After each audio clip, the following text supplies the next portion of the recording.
Pre planning નહોતું.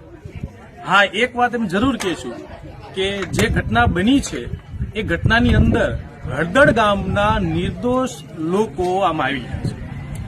અમે police પ્રશાસન, બોટાદ જિલ્લા કલેક્ટર ઓફિસ દરેક જગ્યાને વિનંતી કરીએ છીએ, રિક્વેસ્ટ કરીએ છીએ કે હળદળ ગામની અંદર જે નિર્દોષ લોકોને લઈ ગયા છે એને છોડી આપો.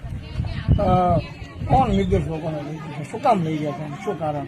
કાલે જે ટોળાની અંદર જે ઘટના બની છે, એક વસ્તુ સમજવા જેવી છે કે ટોળાને અતિ અને ગતિ ન હોય.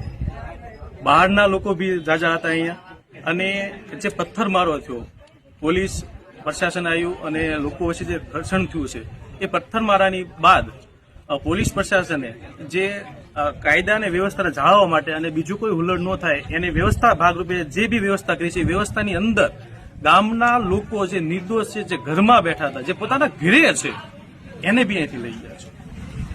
પોલીસ દ્વારા માર મારવા આવ્યો છે એવી પણ વાત છે. હા, એ ઘટના બની છે.